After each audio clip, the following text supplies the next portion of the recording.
Bom dia a todos. Muitos já conheci pessoalmente, já fiz apresentação pessoalmente nas suas prefeituras. Estou muito honrado de estar aqui com vocês de novo. Para aqueles que essa apresentação é novidade, eu não quero dizer que eu tenho boas notícias, tá? Aliás, estava brincando aqui com o senador que esse é o quadro mais positivo da apresentação que eu tenho para fazer para vocês, tá? Mas vamos adiante, meus caros. Temos um tema muito importante para ser travado aqui, porque essa reforma tributária faz parte de um conjunto de reformas da agenda da esquerda. A agenda da esquerda, a prioridade é controle. Controle, controle. Não é simplificação, não é transparência, não é facilitação, é controle. E, em nome do controle, todo o resto é sacrifício.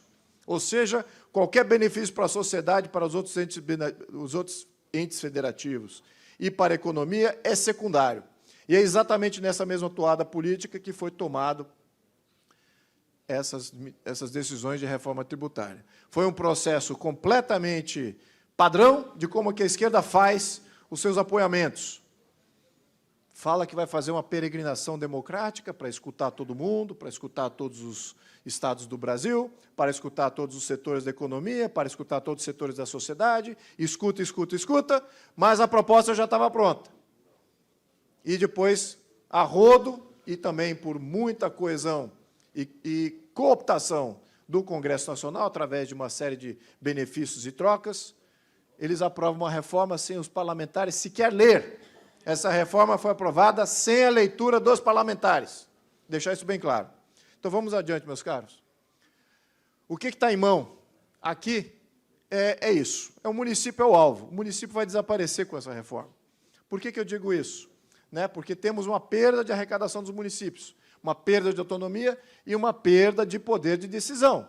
Os municípios é que atendem a sociedade em todos os serviços públicos, não é a federação, mas os municípios saem perdendo de uma maneira brutal.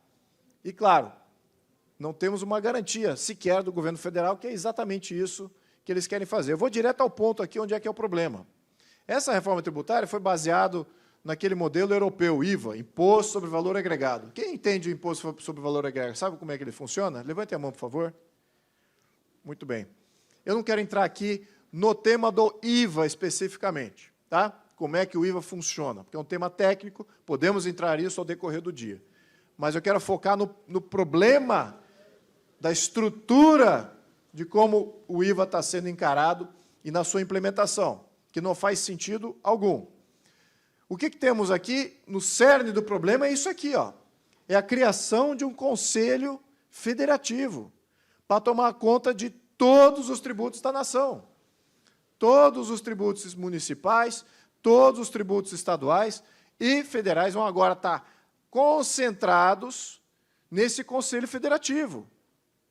Olha o que isso acontece. É uma nova autarquia que está sendo criada. Vamos só lembrar que, em 1988, foi criada uma nova Constituição, com um viés parlamentarista, dando ao Congresso uma série de poderes. Mas o que aconteceu dos anos 80 até agora foram uma série de reformas. 5 reformas constitucionais, em média, por ano. Mais de 140 emendas constitucionais para reformar a Constituição. Temos, talvez, a Constituição mais reformada da história do mundo. Nós não temos mais a Constituição de 88. E, pasmem, nós não temos mais o modelo em que o Congresso é o protagonista das decisões. Para quem foi passado, então, esse poder? E como? As agências reguladoras.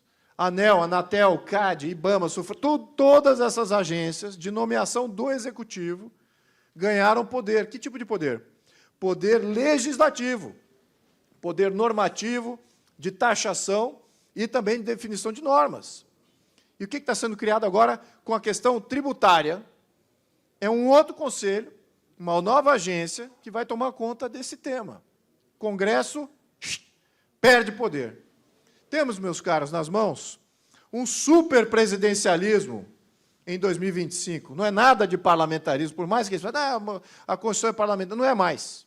Não é mais. As agências reguladoras estão na mão do Executivo e o Executivo tem tomado o protagonismo na legislação de vários temas, agora é o tema tributário. Muito bem, vamos entrar nesse problema. Novo Conselho Federativo, 54 membros, 27 estados, 27 membros dos municípios. Temos 5.600 municípios. São Paulo contribui 40% da arrecadação federal. 40% da arrecadação federal, dos impostos federais. Agora vai acumular o imposto estadual de São Paulo e municipal de São Paulo, aumenta ainda mais isso, essa desproporção. Estaremos representados em 40% nesse Conselho Federativo? O que vocês acham? Aparelhamento. É isso aqui que vai acontecer. Já está acontecendo. Tá? Temos transparência em alguma agência do Estado? Vocês sabem como é que o CAD, a ANEEL, a Anatel, a Anvisa, como é que eles julgam os seus processos internos? Vocês têm ideia? Alguém confia no IBGE? A inflação está a 4%? Quem acredita que a inflação está a 4%? Espera aí, então como é que a gente vai saber que a gente arrecadou o que o IBGE está dizendo que a gente arrecadou, ou o que esse Conselho Federativo vai estar dizendo o que a gente arrecadou? Imagine a falta de transparência que vai ter. E, claro, falta de ajuste fino. O ajuste fino, o que é? É que vários estados têm uma dinâmica socioeconômica totalmente própria. E as alíquotas, elas existem exatamente para fazer esses ajustes. Não é para fazer a guerra fiscal. Guerra fiscal é o tema que a esquerda usa para fazer valer essa homogeneização e essa centralização tributária. Não é guerra fiscal. É sobrevivência dos setores econômicos nos estados, porque cada estado, cada município tem uma idiosincrasia. Está longe do mercado, tem uma logística complexa, tem muita dificuldade de acesso à mão de obra, tem facilidade de mão de obra. Cada uma dessas nuances requer um ajuste fiscal, local, bem mais localizado. Mas o que acontece quando você traz tudo para Brasília? Você acaba com esse ajuste fino.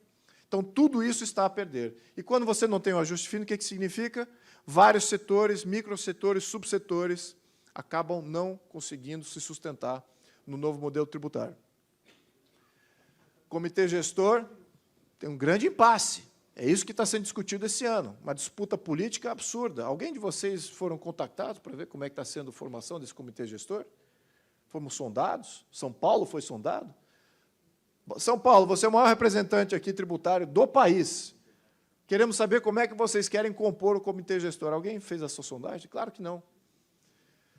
Tem essa disputa aí entre essas duas entidades, FNP e CNM, e, claro, né, não tem voz, não temos como a gente fazer qualquer incursão nesse tema, porque já está aparelhado. Então, nós estamos no enésimo grau do aparelhamento. Já delegamos a duas entidades aparelhadas a discutir como é que vai ser o aparelhamento de uma terceira entidade, que vai ser o Conselho Federativo. Estamos completamente fora dessa discussão, essa que é a conclusão. Problema, grave problema. Aí você fala o seguinte, puxa vida, mas olha como é que é na Europa, puxa vida, o sistema produtivo, ninguém questiona o sistema IVA lá na Europa. É verdade, é verdade. Mas veja o que é a Europa hoje, classe média estagnada, o IVA caríssimo, mais de 20% na média, alguns estão querendo baixar, mas muitos não podem. Independente do IVA, não existe conselho federativo no IVA, lá na União Europeia. Simplesmente não existe esse conselho. Não há por que ter um conselho federativo. A arrecadação é feita local. Temos um problema de arrecadação no Brasil? As cidades não estão conseguindo arrecadar, os estados não estão conseguindo arrecadar? Eles têm tecnologia para isso? Nunca vi nenhum estado reclamar, puxa vida, o nosso sistema de arrecadação não funciona. Então, não é uma questão tecnológica, a solução de ter o Conselho Federativo. Isso é uma questão política. Na Europa não tem um Conselho Federativo, e o que existe? Acordos bilaterais, baseados numa sugestão da União Europeia de como é que os impostos têm que ser normalizados. Então, as assembleias legislativas estaduais do Brasil poderiam, entre elas, normalizar sem ter um Conselho Federativo. Faz a arrecadação local, tem um acordo de como o tributo vai ser tratado em cada estado, que é comum. Para que a arrecadação central? O que eu estou falando aqui? Eu estou falando de homogeneizar as regras, mas não homogeneizar a arrecadação e não homogeneizar as alíquotas. Porque as alíquotas, na Europa, é da maior diversidade possível. Existe isenção de tudo e são diferentes país a país. Existe isenção de energia elétrica, existe isenção de combustíveis, existe isenção de livros e acesso à cultura e turismo. Existe isenção de alimentos. Uma série de coisas que são diferentes isenções e diferentes alíquotas, muito abaixo do que é sugerido pela União Europeia. Várias exceções. Então, na verdade, existe uma miríade de alíquotas na Europa. Por quê? Para fazer guerra fiscal? Não, é sobrevivência dos países. É sobrevivência. Você não consegue fazer com que a Grécia seja competitiva com o mesmo sistema tributário da Alemanha. Eles têm que fazer adequações. E não é isso que está no jogo aqui no Brasil. Muito problema isso que está sendo criado. Então, eu estou disputando aqui essa ideia falaciosa de ter um Conselho Federativo. Temos que rejeitar essa ideia. Se quiser implementar ainda o IVA, implemente, mas não com o Conselho Federativo encarregado da arrecadação. Normatize as regras entre as assembleias, talvez até o Congresso Nacional pode fazer isso, dar essa sugestão, mas não faça a arrecadação centralizada. Como é que é hoje nos municípios? Aqui vou só dar essa média aqui. Atualmente, nós temos o que é recurso próprio, ou seja, o que é receita que o município controla. Na média, temos de 25% a 45% hoje, que já é baixo. Temos 25% a 45%, que é o que é arrecadado diretamente pelos municípios. Com a proposta, essa média cai bastante, ou seja, de 10% a 20% de arrecadação direta, que os municípios se tornam ainda responsáveis. 10% estará na mão dos municípios em 10% a 20% no máximo. E, em termos de repasses estaduais e repasses federais, nós temos um problema até maior, porque eles aumentam.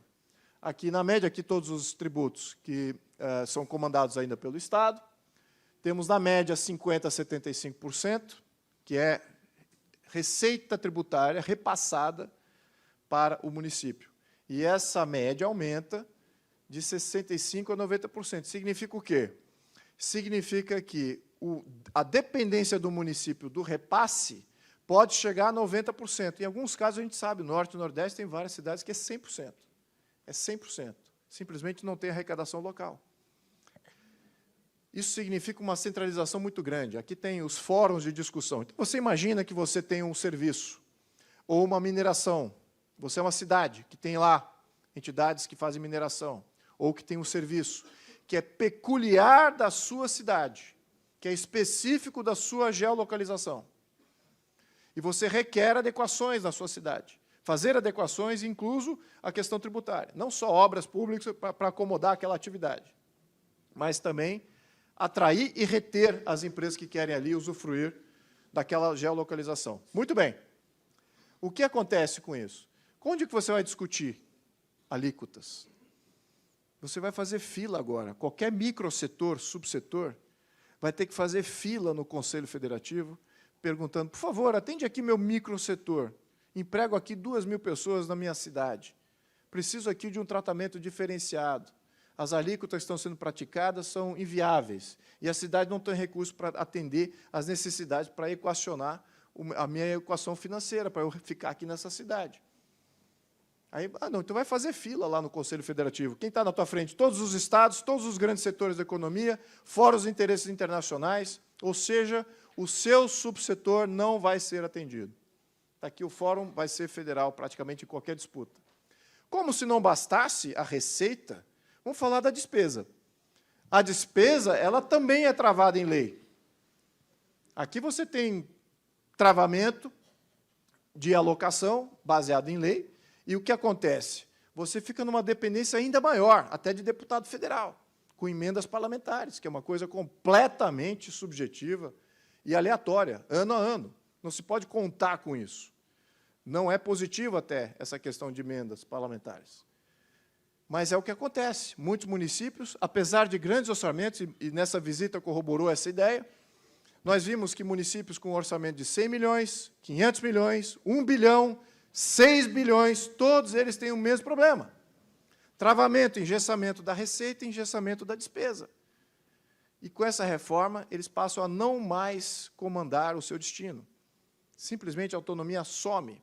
E isso faz parte do plano do governo desse autogoverno. Diz nitidamente o seu plano que é de concentrar todas as políticas públicas em Brasília.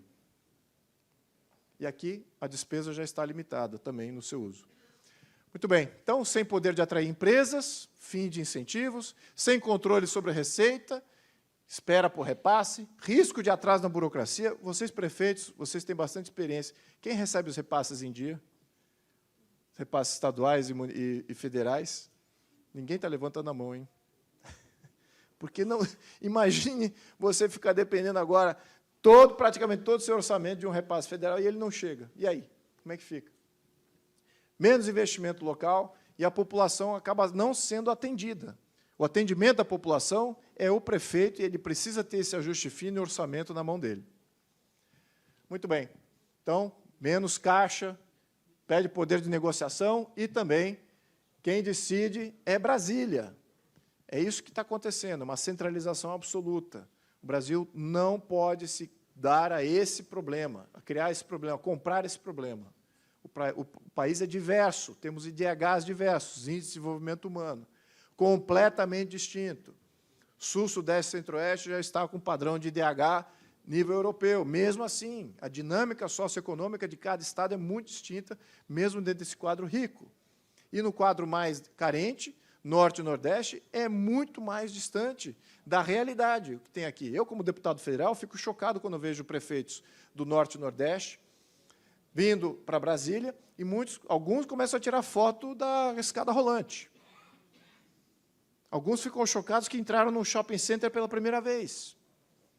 E você tem eles como maioria na mão do orçamento federal, comandando a alocação orçamentária? Meus caros, pelo amor de Deus.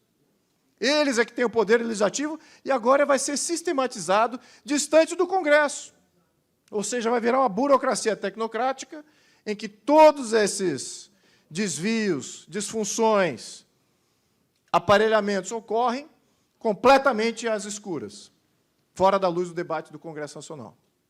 Olha, eu não sou o único reclamando, está aqui várias manchetes apontando que os municípios, vocês, prefeitos, vereadores, têm reclamado. Várias manchetes, isso aqui são só algumas, não cabia em não cabia em 10 páginas, aliás. Também os estados têm reclamado, não sou o único aqui falando. Os estados têm colocado isso como sendo um problema, porque essa reforma tributária vai gerar problemas de autonomia. O comércio tem reclamado, várias manchetes também do comércio reclamando. Serviços, então, é uma bomba atômica no serviço da reforma tributária.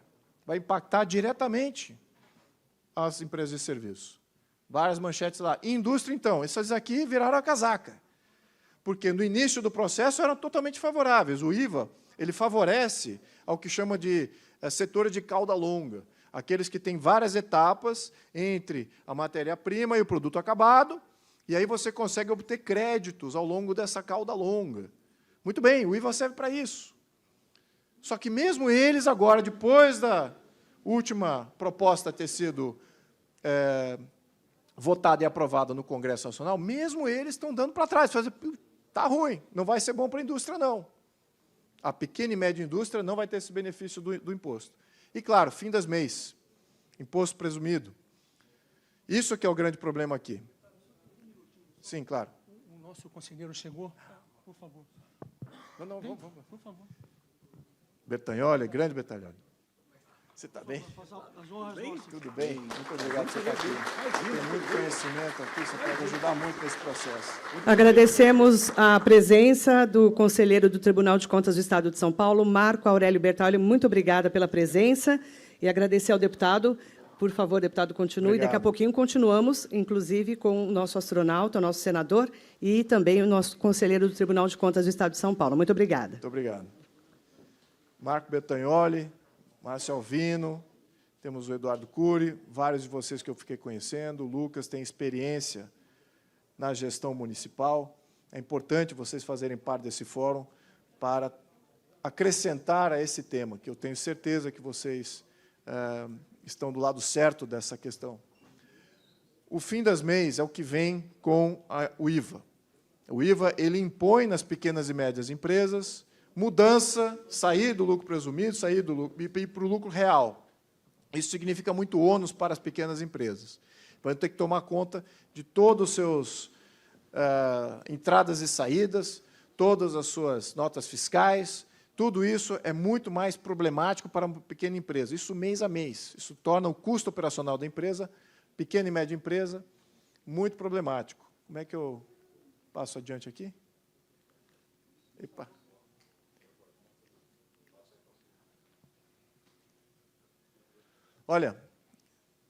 Olhem o nome dos institutos aqui. Isso foi somente após a proposta, isso não foi a priori da proposta.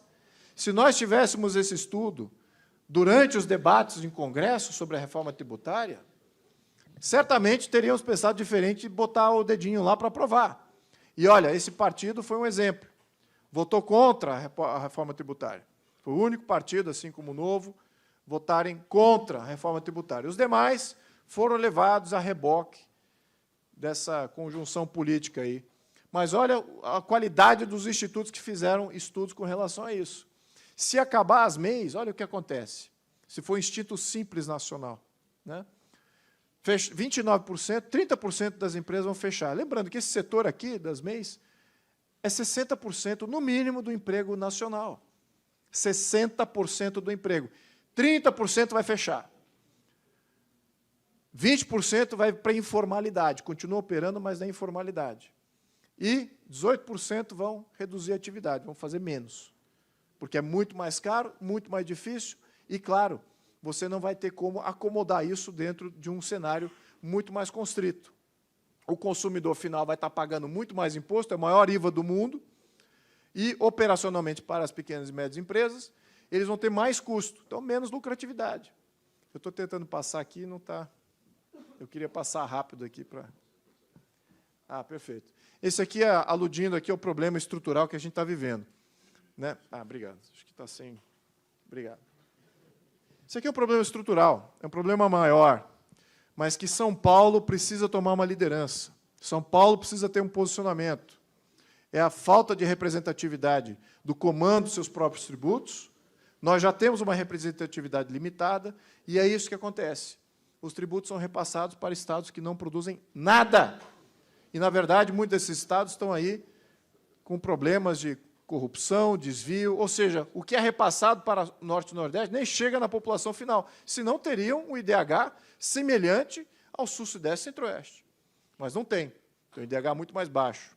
Então, é para isso aqui que essa reforma tributária é feita, é para sistematizar isso aqui, para não ter mais discussão, tanto na arrecadação quanto na questão representatividade na LDO, Lei de Diretriz Orçamentária, onde faz os repasses. Pode ir adiante, por favor? Aqui você vê o estado que mais tem recebido. Obrigado. Muito obrigado. Estado que mais tem recebido, desvio completamente injustificável, totalmente arbitrário. Mas isso aqui é sistematizado. Eles querem sistematizar isso aqui. Bertagnoli pode até, e Márcio Alvino pode até atestar, também com o Eduardo Cury, do cartel do Norte e Nordeste que está lá pedindo. São mendigos. mendigos. Federais, que vão lá somente para se organizar, para sugar dinheiro de Brasília e trazer para os seus estados. Aqui temos um grande problema de a questão migratória também, que já está sendo efeito. Toda vez que você normatiza o sistema, não só o sistema tributário, mas o sistema monetário, como foi na Europa, o que acontece é o seguinte, é a depopulação.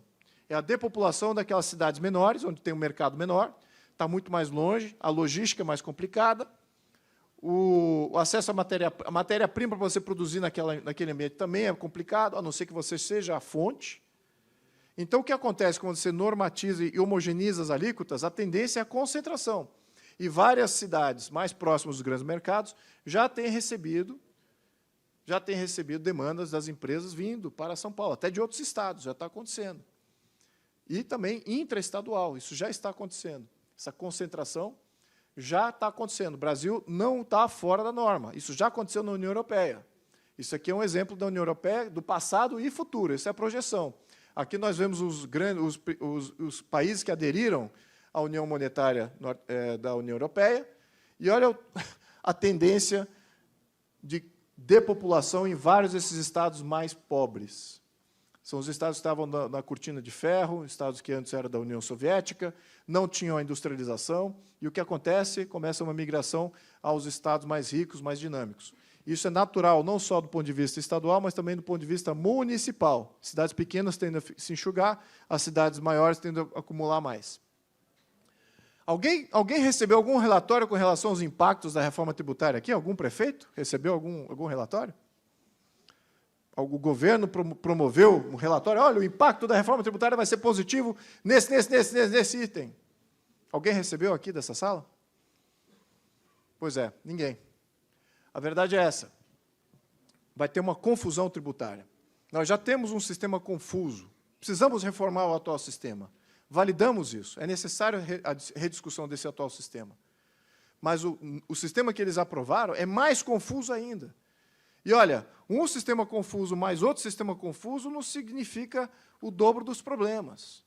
Significa o triplo dos problemas. Porque você vai ter precatório sendo gerado no atual modelo, durante toda essa transição, precatório sendo gerado no modelo futuro e precatório sendo gerado da fusão desses dois, que é o período de transição.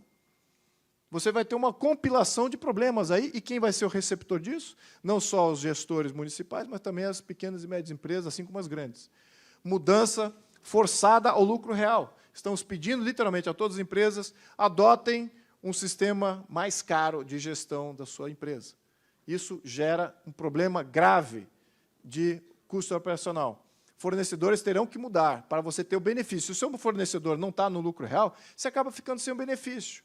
E, como eu mencionei, muitos deles são pequenos, vão fechar, vão parar de operar. Temos um problema. Mais custo, mais preço, por causa dos impostos mais elevados, menos lucro. Pequenos negócios podem quebrar. Agora, você fica assim, puxa, cadê todo aquele benefício da reforma? Pois é, nós estamos comprando um outro sistema que também tem fraudes. É fraudável. 5 tipos diferentes de fraudes que vamos estar comprando com o novo modelo. E, olha, a Europa está há 40 anos com esse modelo, tá? A Europa está há 40 anos com o IVA e não resolveu o problema de fraude do sistema tributário. Eu não quero entrar no detalhe de cada um desses, porque é uma dinâmica bem distinta um do outro, mas fiquem sabendo que, na Europa, todo ano, temos ali 147 bi de dólar de fraude médio anual, nesses 5 modelos. É isso que a gente está comprando. Tá? Como se o atual modelo não fosse fraudável. E aí, não, vamos resolver o problema, agora temos um modelo novo, IVA, vai ser bom. Tem fraude ainda. Talvez, eu acho que eles vão engajar, vão pedir ajuda para o TSE, com a tecnologia das maquininhas.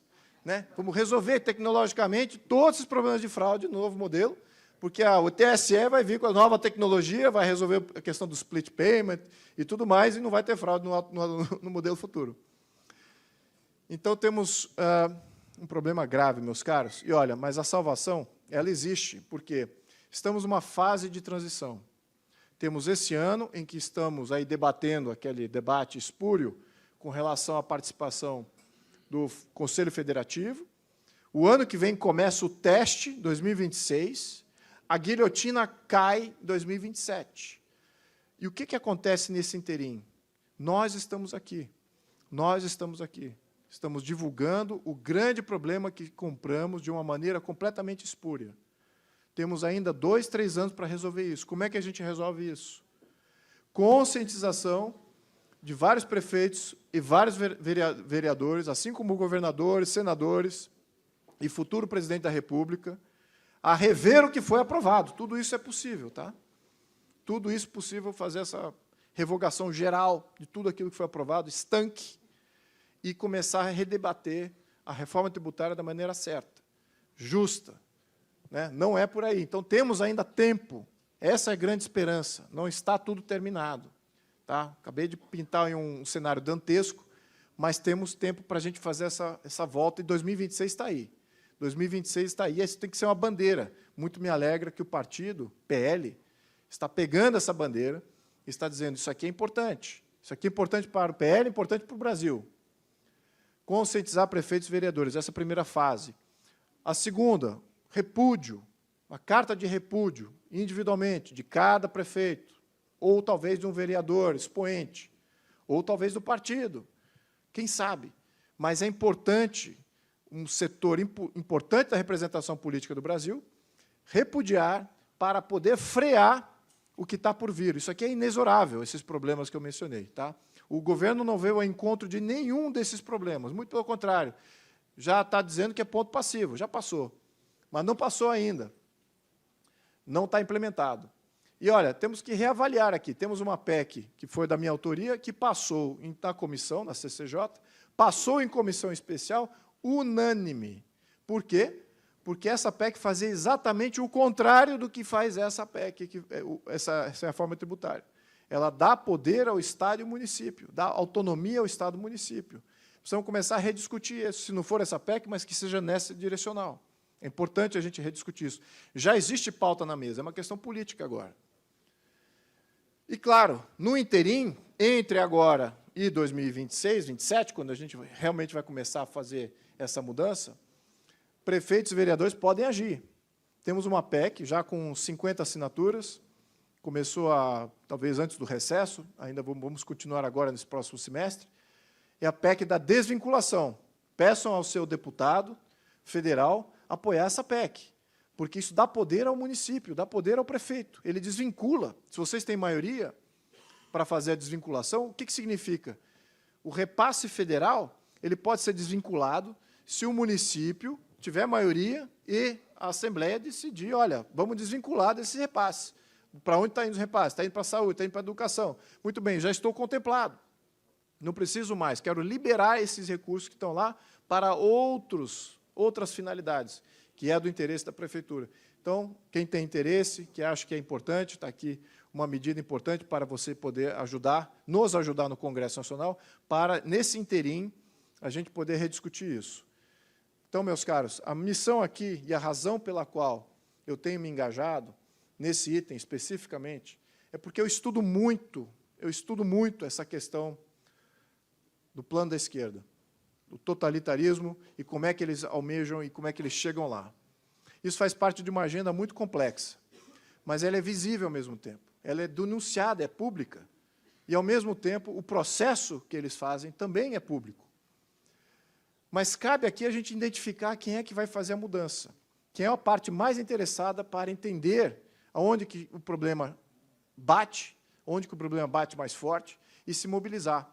E eu digo que onde bate mais forte é no prefeito, é no vereador, é no cidadão de São Paulo. É esse o levante que é necessário. É por isso que o foco tem sido, o meu foco pessoal, tem sido exatamente com as prefeituras de São Paulo. Porque essa é a linha de frente com o que está acontecendo em Brasília. Não é com os deputados federais e senadores.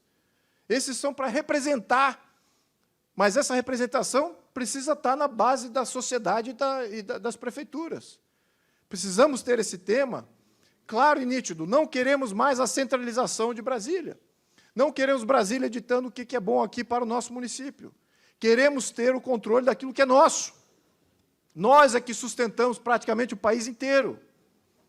Precisamos ter um levante das cidades que contribuem.